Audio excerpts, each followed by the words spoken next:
There's an old phrase that states there's no such thing as bad publicity, which over the years has been adapted by a number of different people. Because I'm Irish, two of my favorite adaptations of this saying come from two different Irishmen. The first, Oscar Wilde, who said, "The only thing worse than being talked about is not being talked about." And probably the most celebrated adapter of the expression was another man from the Dublin literary scene, the self-proclaimed drinker with a writing problem, Brendan Behan, who said, "There's no such thing as bad publicity except your own obituary." Now, all kidding aside, being written about and having your company's accomplishments published is an integral part of your marketing and business development strategy. That's why, for today's video, I have asked Anastasia Barnes to join us. Anastasia is the publisher of High Profile Monthly, as well as the creator of the Build Better podcast. Anastasia is here to give us her tips on how to stay in the press. Thanks, Julie. I'm excited to share my tips on what to send to the press and how to stay in the press, especially in an industry publication like ours. First things first, know your publication. Who are the readers, the advertisers? What is the tone of the publication? For us at High Profile, we are a true trade publication. Our industry is design and construction of facilities in New England.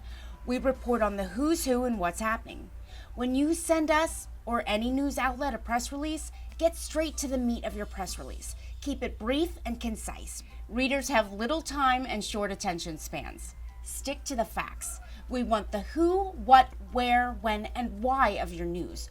We don't need it to be a catchy headline or a creative opening sentence. Stay away from fluffy language. Do yourself a favor. Just the facts, ma'am.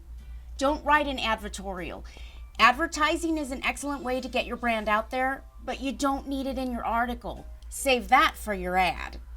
Plan what you're going to send. There's always something happening that you can share with the press. Has someone been promoted? Are you starting a new project? Have you just given to a charity? If you want to be in the headlines, you should have at least 3 story ideas lined up. Now let's talk about another way of getting published that's a little different from a press release. This is what's called an authored piece or a byline article. Some folks may call it a thought leadership article. This is something that comes from you, the writer. It should have a tone, a message, and a takeaway. We as writers all have the same struggles and challenges. What makes each of us unique is that we bring our own experience to the table. Write what you know best. Sharing your experience or your lesson will allow readers to get to know you in a relatable, approachable way. Thanks, Anastasia. That information is great and right to the point.